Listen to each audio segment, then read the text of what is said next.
Joel Embiid is one of the worst spoiled superstars in NBA history. Now, granted, he is a superstar level player. And at the end of the day, the man is an MVP. He's done many great things when healthy, playing basketball. And this isn't me trying to really hate on Joel Embiid or say how bad a player he is, because I'm not really trying to send that message. All the message I'm really trying to send here is simply, what's next? The 76ers have had, 8 seasons, pretty much 9 years now with Joel Embiid. He's 30 years old. And what has it really consistently been over the last, 8 years that he's been there? It's been nothing but mediocrity. Sure, you can say, well, they've been a consistent playoff team. They made the playoffs each and every single year, pretty much, that he's played on the team. Yeah, but what's the big stretch thing on Joel Embiid asterisk? That's by Joel Embiid. It's simply that he hasn't been able to make it to a conference finals. As a matter of fact, his closest chance was making it to one was that year that they played the Toronto Raptors in the conference semifinals. And, well, looking at the team that he had during that time, for crying out loud, he had a Ben Simmons, who was actually a pretty legit player at the time. He had Jimmy Butler.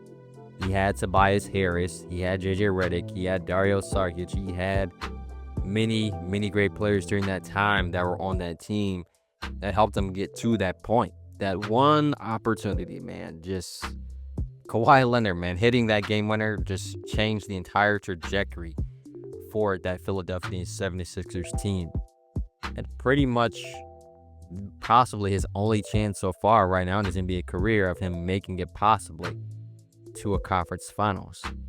But when I'm just speaking on that conversation as well with him and the teammates that he's played with over the years, on top of that, the man has played, as I said, with Jimmy Butler. He's played with Al Horford. He's played with Tobias Harris. He's played with James Harden. Now Paul George. He has another all-star teammate in Tyrese Maxey now. I mean, he has played with many, many, many great players over the years. And what has all been the result? Mediocrity.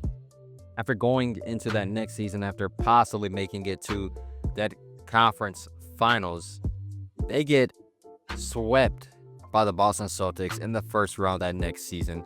Then the season after that, they lose to the Hawks, a team that they should have beaten in that second round. That same Hawks team goes on to the conference finals. They definitely should have won that. Even they had the first seed as well in the Eastern Conference in that 2021 NBA season. Then the next season after that, they lose in 6 games to the Miami Heat. 2022-23 season, you lose 7 against the Boston Celtics. Then next season, you lose to the New York Knicks in the first round, and boom, right now, they are currently 3-12 with the 14th best record. Yep, 14th best record in the Eastern Conference.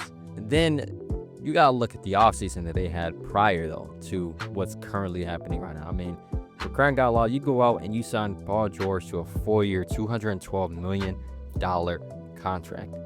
Now, look, man, all I'm saying is that was already a risk.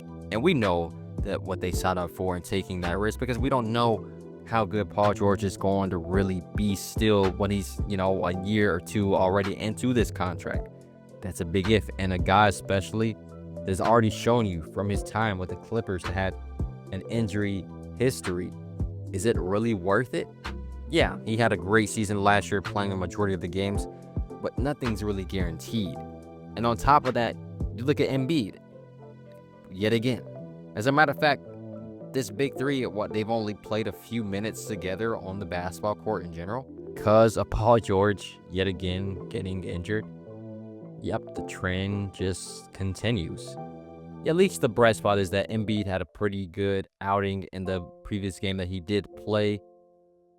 But we all know another situation that did happen, and it was that locker room incident. Apparently, Tyrese Maxey calling him out, saying, that he needs to be more on time.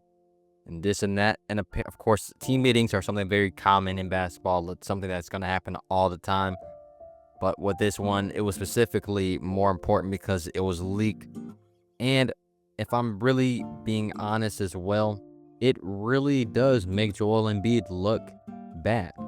You know, looking at their current record right now, looking at everything that's just currently happening with this team, him, when everything was stated, him blaming the coaches during that time, saying that it was their fault. In reality, when you are a star level player, what do you have to do? You have to lead by example. Perfect example of being a star player. Let's talk about that time, of course, when LeBron James, when he was back on the Miami Heat. I don't know if people remember this or not, but he got into that altercation with Mario Chalmers. Apparently, Mario Chalmers called him the B word. But after that, him saying that, he pretty much went on his face, yelling at him and this and doing that. But as time went on and the game went on, LeBron literally took accountability and said, look, man, that was my fault. I apologize, this and that. He was wrong. And guess what? They move on from the situation. That's just a small example, though, of what leadership looks like. It's not putting the blame on others, when in reality, a lot of it is on you. And Embiid, sometimes he can say all the right things, but that doesn't necessarily mean he's doing all the right things. And this is the same guy that is placed in the conversation with someone like Nikola Jokic, who is a true leader, who's led his team to an NBA championship, who's actually played more consistently, who's been more healthier, who's had a better, more significant impact on his team, period. If he doesn't even play, man, their team is literally one of the worst teams in basketball. You can say somewhat the same thing with the 76ers, but it's even more with Nikola Jokic. He's changing the game. These two, in my opinion, don't really even belong in the same conversation because Jokic is that much of a better player. And not to mention, when you look at big men like Shaq, who's been dominant, just like Embiid, actually Embiid, since Shaq, is the first center of the league in scoring twice since Shaq was in the league. And, he's had nothing but bad things right now to say about Joel Embiid because of his play and his attitude. My big question really for the 76ers is, when do you decide to hang this up, man? Because, they're on the clock now. They really are on the clock with Joel Embiid on the team. And that may be crazy to say because this guy is an all-star level player, all-NBA player. I mean, when he's playing, he's literally one of the best players in basketball. It's not even a question when he chooses to do that.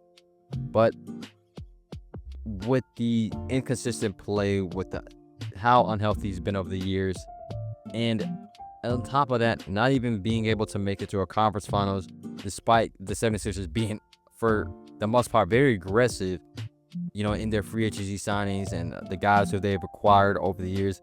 When are you really just going to decide then to say, hey, man, maybe we could just kind of restart this, build around Tyrese Maxey or do something in that nature? Because the man is 30 years old now. It's not like he's going to get any better. He's already now reaching his peak as a player. Again, that may sound crazy to say, trading away your best player on the team, but what if a fresh start may be the best thing for him? Because he's been there 8 seasons, but nothing's really changed.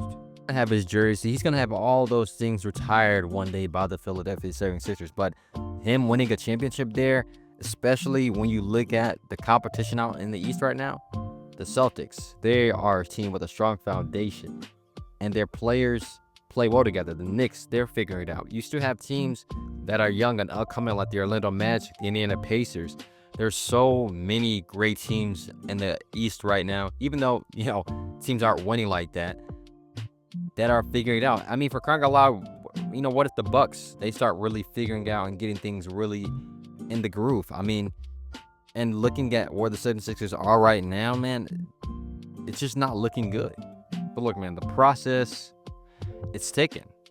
That's all I can really say, man. The process for the 76ers right now is ticking, and a lot is on the line. They've already sacrificed so much of their future, their assets, everything to make this team great. If they can all just figure it out, because this team has still a lot of potential. Jared McCann has looked great for them. They have great bench players. You have, of course, Embiid, Maxey, and George, and the idea of those three playing and they're healthy can still be a legit threat if they all can just stay healthy. All comes back down to Joel Embiid, man. He's got to take accountability. He's got to set the example as the leader, because what you do is going to affect everybody else's attitude on the team, man. So we shall see what happens with the 76ers team. I hope you guys enjoyed this brief video today. Don't forget to leave a like and subscribe to the channel for more basketball content each and every single week. Have a great day. Peace.